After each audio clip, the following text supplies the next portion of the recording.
بسم الله الرحمن الرحيم. يا أيها المزمل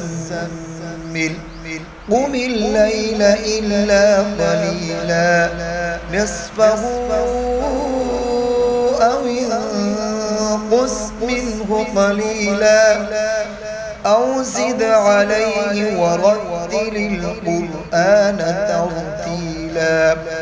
إنا سنلقي عليك قولا ثقيلا إن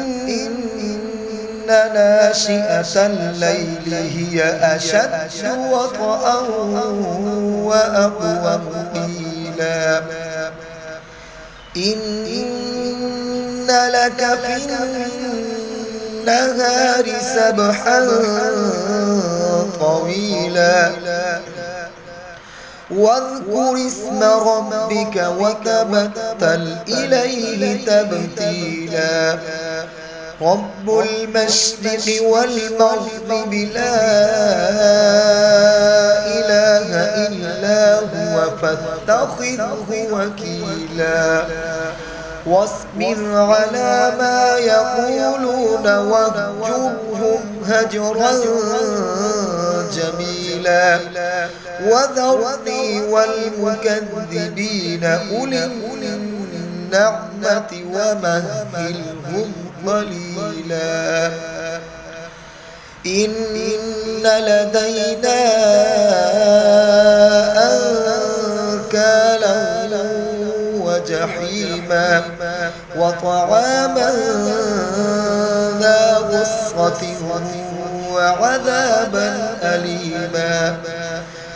يوم ترجف الأرض والجبال وكانت الجبال كثيبا مهيلا إنا أرسلنا إليكم رسولا شاهدا عليكم كما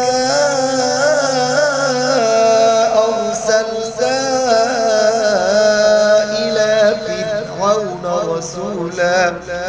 فعصى فرعون الرسول فأخذناه أخذا وبيلا فكيف تتقون إن كفرتم يوما يجعل الولدان شيبا السماء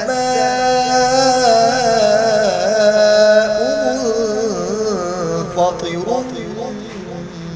به كان وعده مفعولا إن هذه تذكرة فمن شاء اتخذ إلى ربه سبيلا إن ربك يعلم أنك تقوم أدنى من ثلثي الليل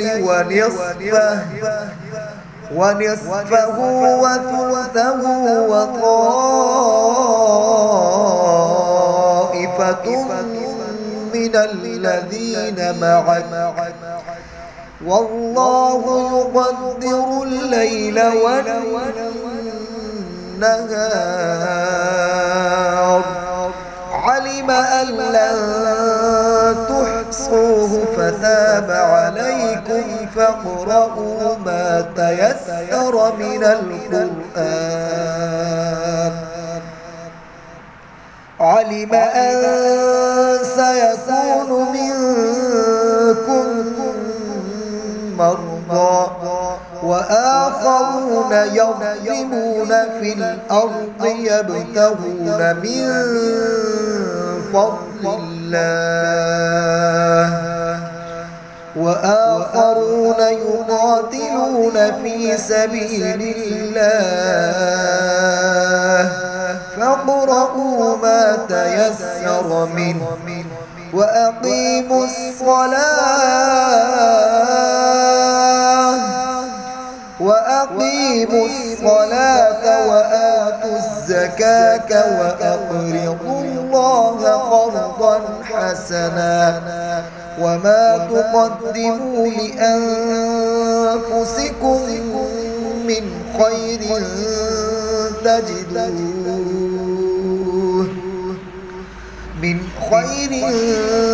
تجدوه عند الله هو خيرا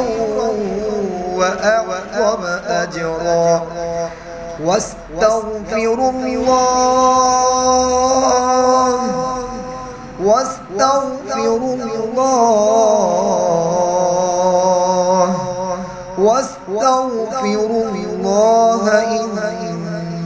إن الله غفور رحيم.